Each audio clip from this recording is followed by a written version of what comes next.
என் பேர் தினேஷ். நான் மன்னார்குடியிலேருந்து வரேன். இதுக்கு முன்னாடி காஃபேடியில் டீம் மெம்பராக ஒர்க் பண்ணிட்டு இருந்தேன்.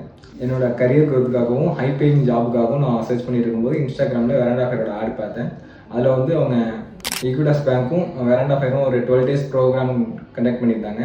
ப்ளஸ் வித் பிளேஸ்மெண்ட்டோட பண்ணதுனால எனக்கு இன்ட்ரெஸ்ட்டாக இருந்து நான் அதுக்கு அப்ளை பண்ணியிருந்தேன். வெராண்டா ஃபேர் டீம்லேருந்து எனக்கு கால் பேக் பண்ணாங்க. கால் பேக் பண்ணி எனக்கு எலிஜிபிலிட்டி செக் பண்ணாங்க. சிபில் ப்ளஸ் டாக்குமெண்ட்ஸ் வெரிஃபிகேஷன் பண்ணாங்க. அதுக்கப்புறம் வந்து ஈக்விட்டாஸ் பேங்க்லேருந்து எனக்கு 3 rounds ஆஃப் இன்டர்வியூ நடந்துச்சு. இன்டர்வியூ கிளியர் பண்ணதுக்கப்புறம் எனக்கு வந்து ட்ரைனிங் 12 days கண்டக்ட் பண்ணாங்க. அந்த ட்ரைனிங்கில் வந்து எனக்கு பேங்கிங் ப்ராடக்ட்ஸை பற்றியும் பிஸ்னஸ் கம்யூனிகேஷன் ப்ளஸ் க்ரூமிங் எப்படி பண்ணணும் அப்படிங்கிறத பற்றியும் எனக்கு சொல்லிக் கொடுத்தாங்க. ஆஃப்டர் 12 days ட்ரைனிங்க்கு அப்புறம் எனக்கு ஈக்விட்டாஸ் பேங்க்லேருந்து ஆஃபர் லெட்டர் ப்ரொவைட் பண்ணாங்க. அதுக்கப்புறம் பிஸ்னஸ் டெவலப்மெண்ட் ஆஃபீஸராக ஈக்விட்டாஸ் பேங்க்கில் நான் இப்போ செலக்ட் ஆகிருக்கேன். ஸ்டேபிளான கரியர் க்ரோத்துக்கும் ஒரு ஹை பேயிங் ஜாபுக்காகவும் நான் எதிர்பார்த்தேன். அதே மாதிரி எனக்கு இப்போ அமைஞ்சிருக்கு. நான் ரொம்ப happy. Thanks to veranda fair.